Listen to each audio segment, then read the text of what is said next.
Hello, welcome back to my channel, para Gunners. Salam Invisible. Sebelumnya gue, ya sorry banget telat upload gara-gara sibuk ngurus wisuda ya. Ini juga lagi pusing, bakal bisa wisuda apa enggak gitu karena ada beberapa persyaratan yang tidak bisa yang masih terganjal terhambat gitu. Salah satunya tes Inggris. Tapi oke, langsung aja. Aku pengen bahas putar pertandingan City lawan Arsenal ya. City lawan Arsenal di kok City lawan Arsenal. Arsenal lawan Brentford dengan skor satu sama ya di kandangnya Arsenal, yang dimana ternyata formasinya itu kurang lebih sama seperti eh, minggu lalu lawan Everton ya. Minggu lalu lawan Everton, dan ya Brentford juga dengan formasinya 3-5-2 atau 3-4-3. I don't know lah. Oke, dari babak pertama itu sebenarnya Arsenal lebih sangat mendominasi ya, dan Brentford Arsenal sangat mendominasi dan Brentford itu tidak terlalu tidak terlalu membahayakan dari sisi counternya, karena Brentford mainnya tidak terlalu keras atau agresif kayak Everton kemarin kemarin kemarin itu, tapi dia kayak lebih berbadan parkir bis gitu. Dan walaupun kalau counternya kayak ya masih gampang dihalau Arsenal lah. Cuma yang menjadi catatanku adalah bagaimana Arsenal kayaknya lagi dalam tren abis bensin gitu. Abis bensin dalam artian, biasanya Arsenal ketika ngelawan parkir bus seperti ini dia kayak masih tetap bisa melakukan kombinasi-kombinasi yang bagus di daerah kotak penalti lawan. Namun daerah kotak penalti lawan ya masih bisa melakukan kombinasi-kombinasi yang oke. Namun entah kali ini dia agak dia agak kayak menurun, kayak kekurangan ide, agak lambat gitulah. Iya, agak lambat begitulah, apa namanya, kayak keputusan yang diambil gitu, terutama di Martinelli ya, terutama di Martinelli. Dan yang menjadi catatanku di pertandingan kali ini adalah bagaimana Ben White, Martinelli, dan Ben White, Martinelli itu menunjukkan tren underperform mereka gitu. Sebenarnya NKT juga termasuk under, ya nggak bisa dibilang underperform sih, cuman kayak NKT ini udahlah, apa namanya, Mikel nggak nyoba Martinelli atau Trossard main di tengah, namun si NKT juga kekurangan pelapis gitu, sehingga ya dia agak nggak terlalu kelihatan banget ya, tapi emang dia agak kurang kelihatan sih. Eh, tapi dia juga nggak terlalu berkontribusi banyak gitu. Ya, itulah masalah dengan NKT strikernya gitu.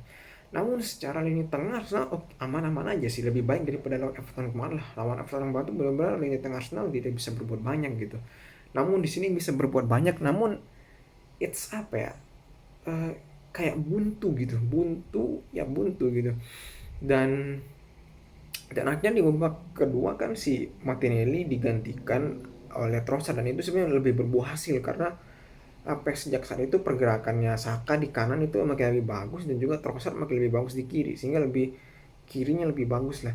Namun adanya serangan balik yang berasal dari sisi kiri Arsenal yang salah passing, akhirnya dapat serangan balik dan corner, dan setelah bukan serangan balik, akhirnya ada pelanggaran dan yang didapat oleh Brentford, dan akhirnya dapat golnya Ivan Toney, walaupun itu sangat kontroversial ya, dan akhirnya diakui itu harusnya itu offset, tapi gara-gara lupa narik garis akhirnya di ini, apa namanya, ketua wasit Inggris turun tangan sampai-sampai kayak ingin meminta maaf kepada Arsenal sama Brentford ya, Brighton, yang juga ternyata mengalami hal yang sama untuk Brighton gitu.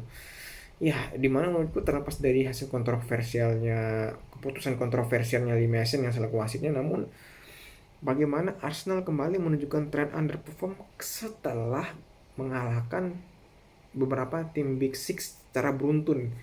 Ini pernah terjadi kalau kalian ingat itu pada bulan Oktober ya, lebih tepatnya, setelah Arsenal beruntun bisa mengalahkan Liverpool di kandang dan Spurs di kandang dengan benar-benar permainan yang sangat bagus, dan tiba-tiba di tiga minggu harus sekitar 5 laga tepatnya, pas itu ada 2 laga IPL sama 3 laga European League, itu Arsenal benar-benar kayak underperform banget permainannya, walaupun sebenarnya itu masih luck ya. Arsenal masih luck kasarnya, masih menang, dimana Di UEL dia kalah, dia menang 2 kali tapi benar-benar ugly win.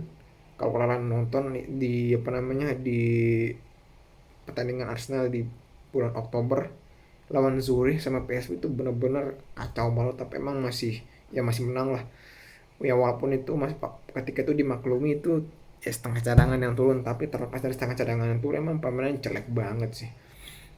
Di terus juga apa namanya kalah lawan PSV ya, walaupun itu agak dimaklumi karena pas itu Arsenal lagi ini kan udah ya di atas lah kasarnya, di atas gitu, dan baru di laga terakhirnya kan dia nurunin full tim pas lawan Zurich gitu.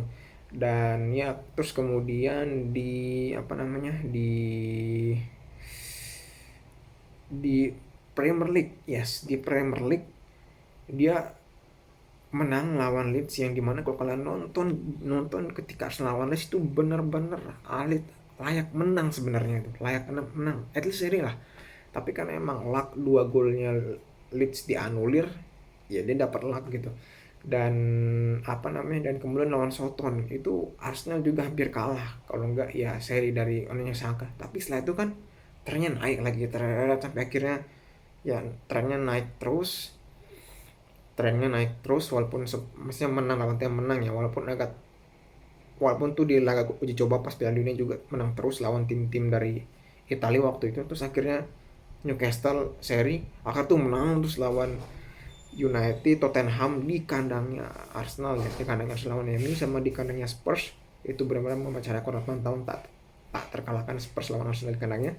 Namun akhirnya tren itu harus turun lagi sejak Arsenal lawan City di FA Cup. Oh ya, walaupun pas itu masih dimaklumi juga lagi-lagi karena Arsenal yang turun setengahnya cadangan kan, tapi ya akhirnya kelihatan Arsenal lawan Everton sama apa namanya Brentford itu menurun.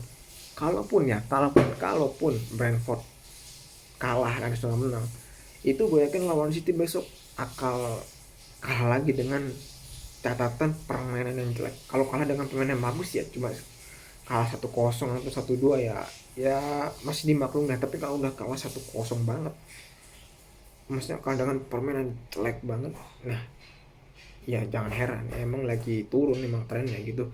Dan balik lagi ke pertandingan lawan Brentford ya, dan menurutku ini bakal menjadi catatan question mark gitu, apakah Arsenal masih bisa menjuarai Liga Inggris atau tidak.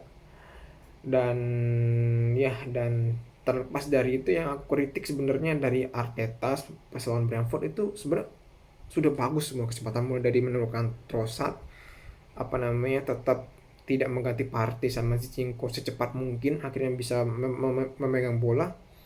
Namun mungkin yang agak aku kritik itu keputusannya di mana tidak menggantikan Saliba dengan Ben White gitu. Maksudnya Ben White digeser ke kanan ataupun Saliba diganti intinya sama Ben White di posisinya diganti, nanti Tomiyasu di kanan.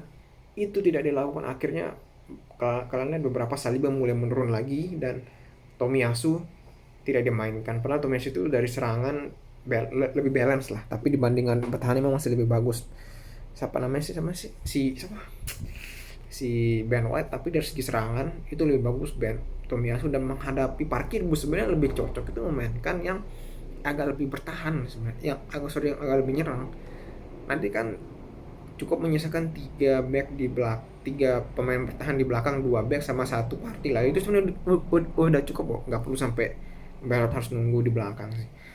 Oke, itu aja dari aku. See you in the next preview ya lawan City ya.